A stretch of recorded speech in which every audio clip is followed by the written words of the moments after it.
How you going, guys? In this video, another subscriber's comment question, which I'll get into soon. It's about reincarnation, rebirth.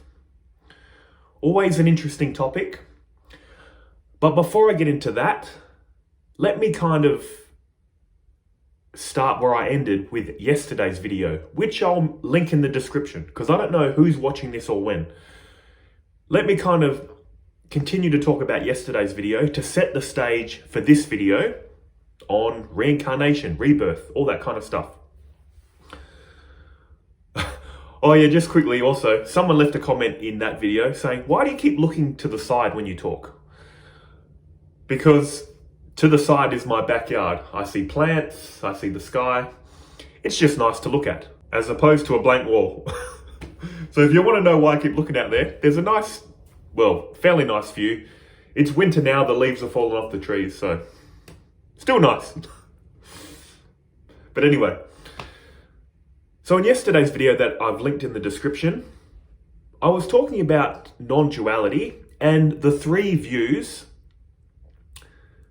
people take about this reality. The first view is Shrishti Drishti Vada. Second view is Drishti Shrishti Vada. And they're trying to get us to the final state of Ajata Vada. The first view is our default view. I'm a person living a life. In the beginning, there was the Big Bang. Unconscious matter came into existence, then somehow gave rise to consciousness. And luckily, or unluckily, depending on how your life is going, it gave rise to me. And I'm here. There's time, there's space, there's a material universe. This brain has somehow generated consciousness for me to see that objective reality that we're all seeing. There's one world with 8 billion people. That's the default view. Really believing that, really believing in all these ideas as fact.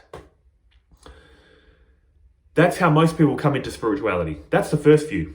Second view is Drishti Shrishti Vada, which is you start hanging around these teachings. It might not even be non-duality. It might be that philosophy, what's it called? Idealism. Basically, mind is first. Consciousness is fundamental. And all this emerges from consciousness. Once you start viewing life like this, you're more in a state of oneness, but fully not there yet. Because before you thought, I'm literally separate from others. Or you might say, yeah, I get it, we're all one.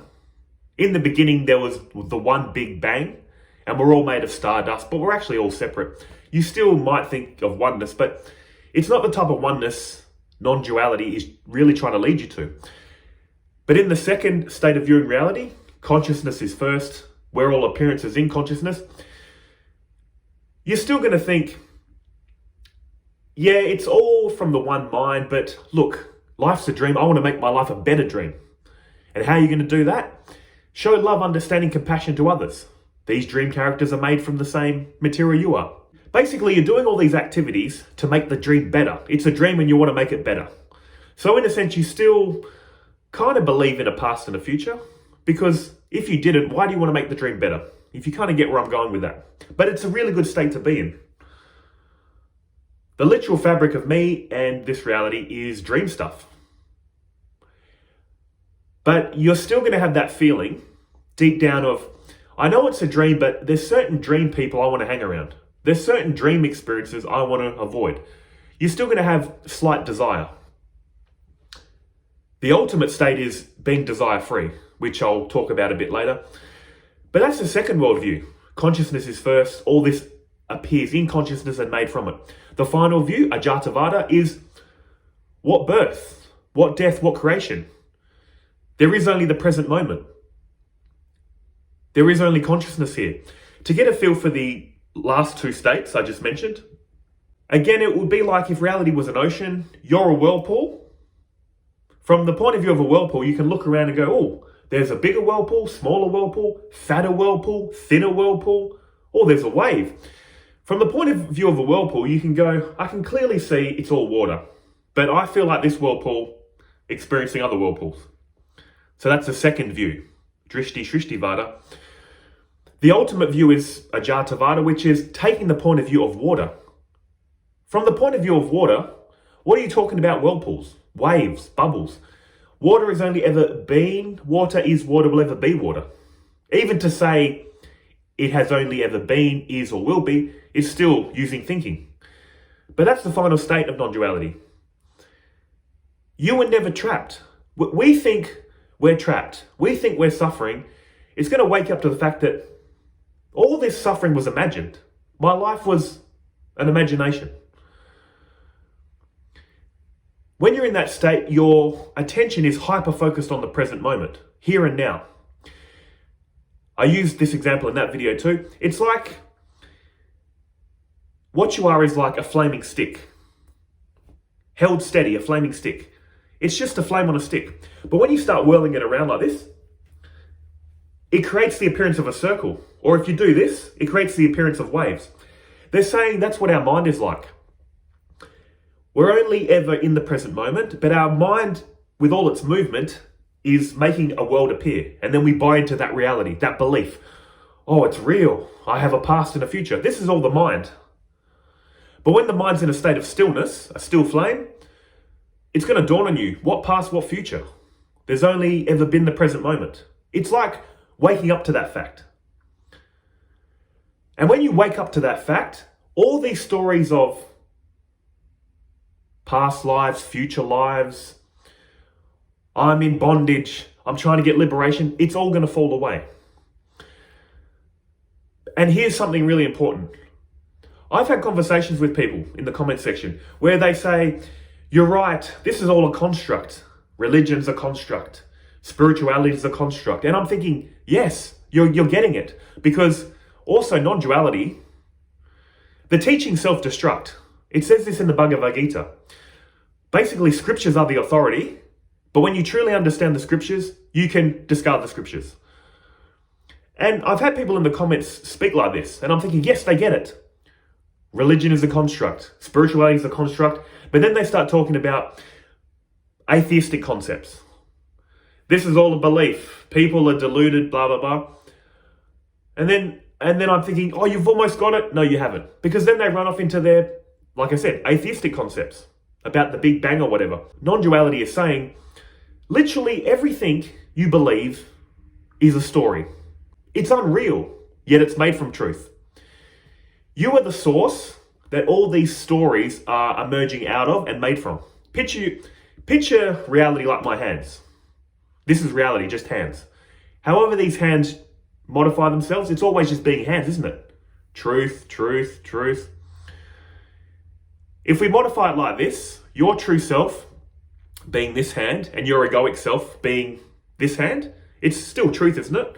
But we need to divide it up to talk about it.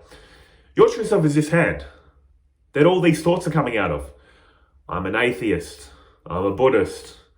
I'm a Christian. I'm a Muslim. I'm a Jew. I'm a non-dualist. See how all the thoughts are coming out of the source, thinking they describe the source, but never can. Yet at the same time, it's made from the source. Your hands are reality. So if you can kind of capture what I'm saying, you can't know anything about reality. You can only experience it. All your thoughts are an experience. The nature of your nature is consciousness, and the nature of consciousness is to know experience, to have the experience of I don't know something, then to have the experience I do know it, then maybe have the experience I forget it. You can't know this. That's why when all this dawns and clicks, you're going to realize it's not going to be some thought, oh, it's one, cool, whatever. What's the next thing I can learn? You're going to have a feeling of wonder, excitement. Your true self, literally unknowable. Yet it makes all this reality known. It's the most stunning miracle. You're going to be in the state of a child again, once it all dawns on you, really. This is not a concept, it's reality, and you are that reality. And this intro has been so long, and I'm so sorry. Maybe I put timestamps in this. Because now let's get to the question. I thought I'd just build up this intro just to show you what they're saying in non-duality.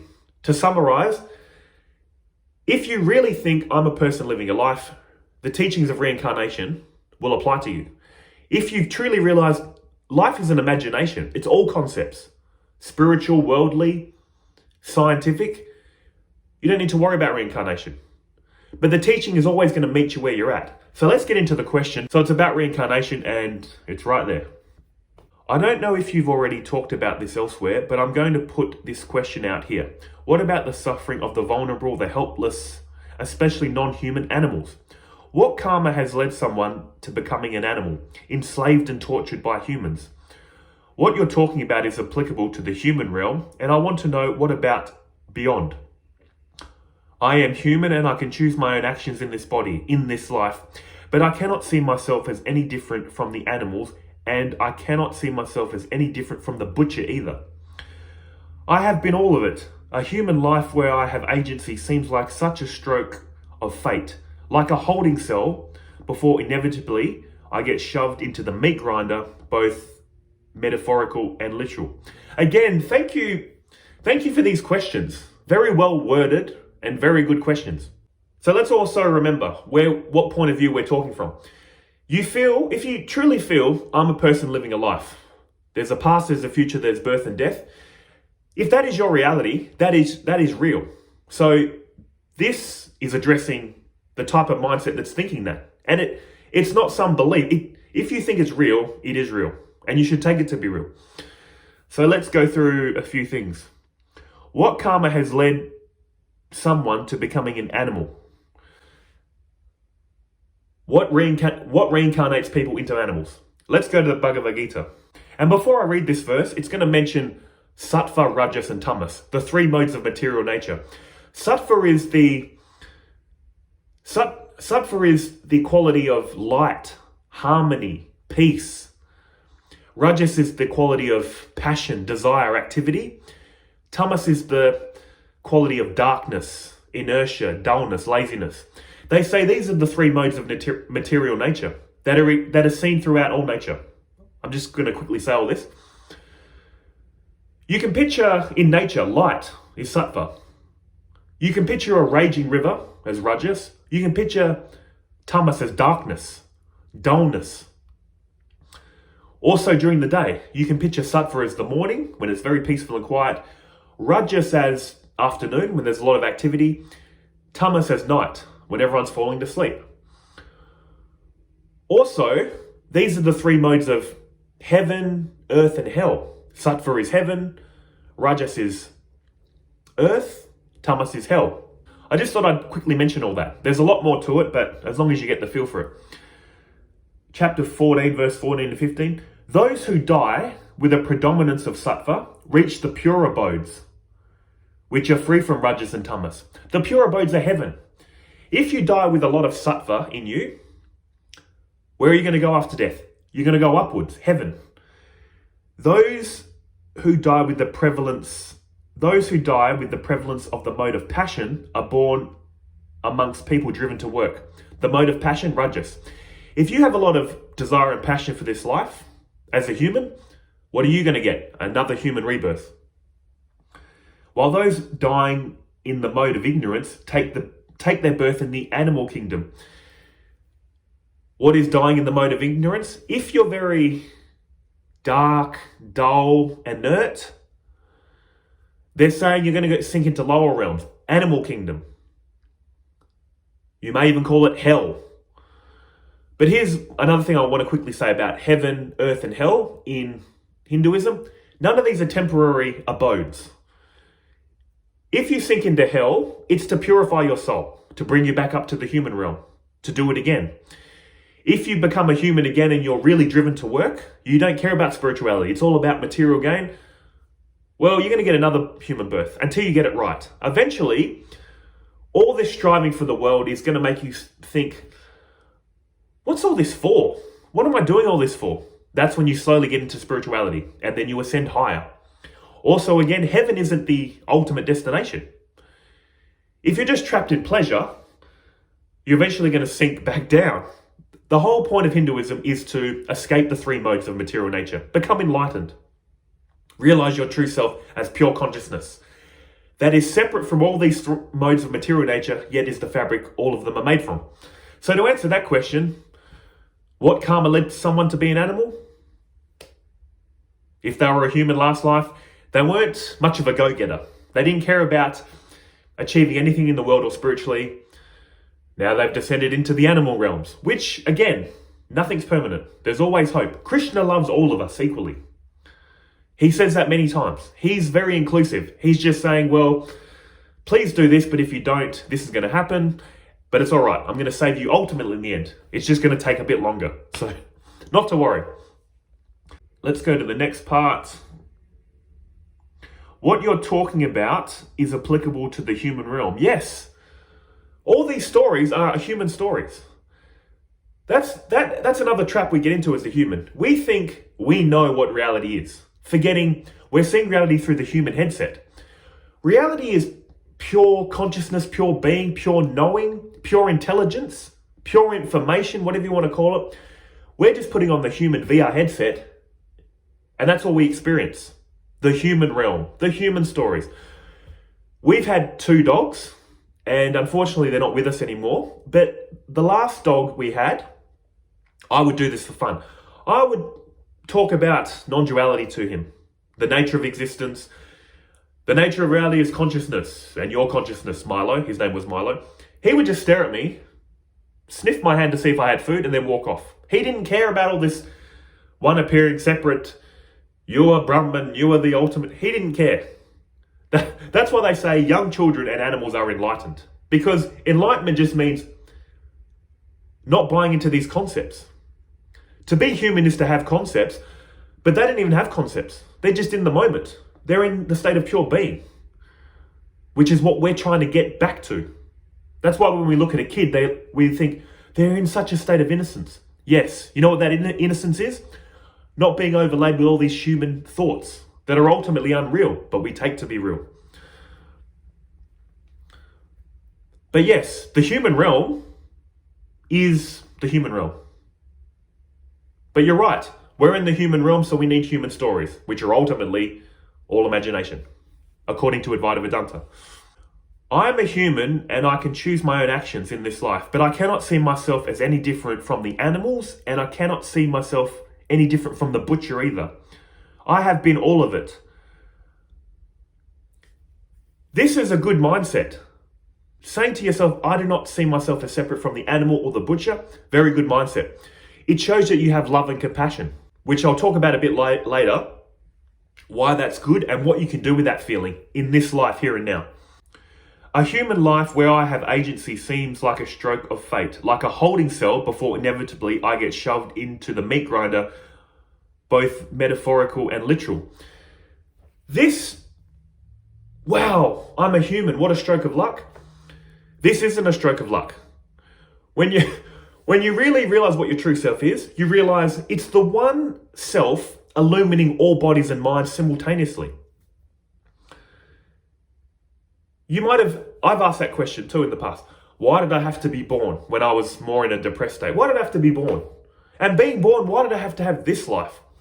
You know why? Because your true self is living all bodies and minds simultaneously throughout all time and all space. That's what they truly want to say in the Bhagavad Gita. And here's another thing I want to mention. The ego is asking these questions. Your true self asks no questions. It needs no answers. All these questions are coming from the ego. I have lived other beings' lives. I'm going to be shoved into the meat grinder in the future. The ego is not. This might be comforting or not comforting, depending on how you view it. Sorry, this person was born, living, gonna die. It's a unique individual coming from the source. The person contemplating non-duality, thinking, oh my gosh, I'm gonna live all these lives, or I have? How terrifying. No, your ego is not. Your true self has, is, and will. And your true self is not in a state of fear. Your true self is like electricity lighting up all the appliances in your house. Let's go again to the Bhagavad Gita. Let's see the nature of Brahman, your true self. Pure being, pure knowing, pure consciousness, the one source without a second. Here's Krishna telling Arjuna about Brahman, your true self. I shall now reveal to you that which ought to be known, and by knowing which one attains immortality. It is the beginningless Brahman, which lies beyond existence and non-existence. That's how transcendent Brahman is, your true self. Beyond being and non-being, that's what you are. Totally safe. Everywhere are his hands, his feet, his head, and faces. His ears too are in all places, for he pervades everything in the universe. Though he perceives all sense objects, yet he is devoid of the senses. He is unattached to everything, and yet he is the sustainer of all. Although he is without attributes, yet he is the enjoyer of the three modes of material nature. He exists outside and inside all living beings, those that are moving and not moving. He is subtle, and hence he is incomprehensible. He is very far, but also very near. Krishna is describing Brahman, God, your true self. The first Mahavakya in Hinduism is Pragyama Brahma. Brahman is consciousness. God is consciousness. God is all there is. Consciousness is all there is. And where do you fit into it? Second Mahavakya, Tattvamasi. Thou art that. What are you? Your true self? You are that. You and God, you and Brahman are one on the same fabric, but at the level of ego, playing very different roles. So don't start thinking, I'm God, Simon, I'm the ruler of all. No. God has all the knowledge. Simon's got a little bit of knowledge. God's got all the power. I don't have much power. So that's another way this ego can twist the teachings. Oh, I'm God. I have the power. Do what I say. No, ego, shut up. You don't. They're saying God and you are coming from the one source, playing very different roles. But I also want to mention a quote from the Dalai Lama. They said to him, do you really believe in rebirth? He said, yes, I do. I do believe in rebirth, but there's nothing personal about it. Again, the ego that thinks I'm going to be reborn, you're not. You're not going to be reborn, but your true self is living through all bodies and minds. Your true self, in quotes, is going to be reborn. Picture it like this. You feel you're awake right now. Hopefully I'm not boring you. You're awake. When you fall asleep, this waking self drops away and then you enter a dream. You take that to be real. You feel like that's my new life. When that drops away, you come back to the waking state. And then you say, that wasn't real. This is real. And this ego, with all its ego, claims that it was there. It says, I dreamt. You didn't dream. You had nothing to do with it. The egoic self in this life is attached to this life. Simon and Simon's life is here. When Simon falls asleep, a dream world appears. Whatever I'm called in the dream. It could be still Simon or Gary or Frank or a woman, Sally, or an animal. In any case, this life drops away and you enter a dream. When the dream drops away, you enter this. It is the one self experiencing the dropping away from this, entering that. Dropping away from that, entering this. You take this to be real because your true self is real. Your true self is pure consciousness in the moment. You take this life to be real. When it drops away, you take the dream to be real. Your true self is lighting up the dream, making it apparently real in the moment. When it drops away, you think the waking state is real, apparently in the moment. And you might be saying, yeah, but this feels more real than the dream. You're only saying that because you're cheating. You're here and now, so you say this is real. And you're comparing the dream you had last night from the waking state. Of course it's unreal. Well, okay, look at yesterday. You think this is real? Your life? Look at the dream you had last night and the events of yesterday. Yesterday feels like a dream to me. Did it even happen? Just like last night's dream. Again, you think this moment is real because you're real, lighting up the experience of this moment. When you fall asleep, you think the dream is real. They're saying when you die, the Simon character's gone, takes on a new character. I'm going to think that's real. I'm going to think that's the only life I've ever had. That's real. So what the Dalai Lama said, reincarnation is real. There's just nothing personal about it. Again, this person, Simon, isn't experiencing future lives or has experienced past lives. But my true self has, which is the true self of you. And that leads me into the solution. The part where they said, I can't see myself as any different from the animal or the butcher. Very good. You know why? How do I reconcile all this? Also, let me bring in Einstein's theory of relativity. And part of that theory of relativity is all time and space is happening here and now. Just as we think all space appears here and now, Einstein was also showing all time appears here and now.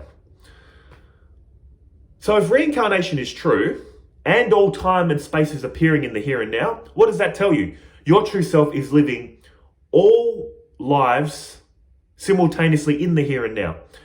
And what are the practical implications of this little ego, this Simon character, or you? What are we meant to do with this information? In a practical sense, what you said. You see yourself in the animal and the butcher. What you need to do? The recommendation from every religion, if you follow it sincerely, every religion, every philosophy, it's always love. Show love. Our mind loves to get caught up in stories. Why was I put here? Why is there suffering? Where did I come from? Where am I going? Don't worry about all that. All you need to do is what Buddha did. Buddha just said, what's the first noble truth? Life is suffering. That's just a fact. Don't worry about why it's happened. Just get out of the suffering. So, it's interesting to think about all these stories, but just realize one thing. You know you exist, you know you're here and now, you've understood some non-dual truth, that it is the one appearing separate. You see yourself in the animal and the butcher. What are you going to do about it now? What's the answer? Love. You're a limited ego. You can't, unless it's God's will, change the world. You can only do your part. And what is that part? End your own suffering. And while you're doing that, do what you can. In a little or a big way.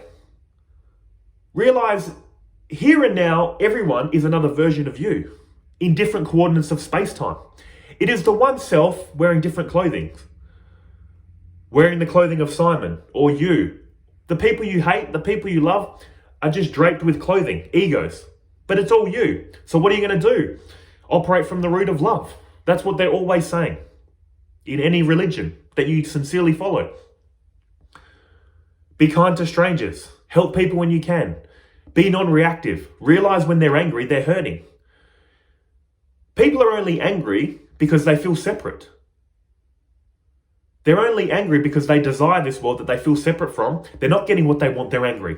They're bitter, they're disappointed. Once you've seen the truth, once you've realized the mechanism that causes suffering and anger, you can look at people with compassion and go, they're only suffering because they don't realize their true self. Their true self is happiness that they're projecting on a world and setting up conditions, which is you project happiness into the world and then tell yourself, if this happens, I'll be happy. If it doesn't, I'm angry. You're playing a game.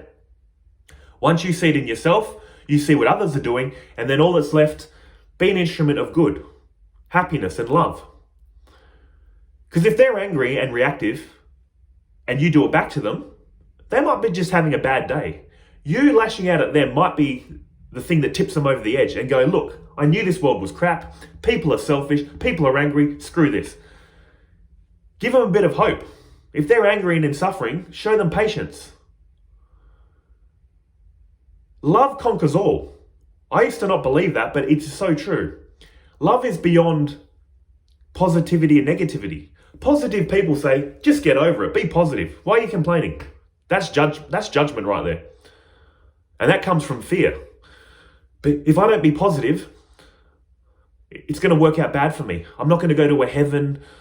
I need to be positive. I need to be spiritual. Fear. Telling negative people, get over it. Become more positive. What do negative people think? These positive people are fake. All this fake happiness and goodness, telling me what to do. Why don't they shut up? Separation. Positivity and negativity comes from fear. Comes from separation. Positivity is a lot better, of course, but it's still attachment. What's the answer? Love. Love absorbs both positivity and negativity. Love can see that a positive person just enjoys being positive. But that's an attachment. Love realizes the person that's negative enjoys being negative for now, but that's just an attachment. Love is understanding, accepting, compassionate.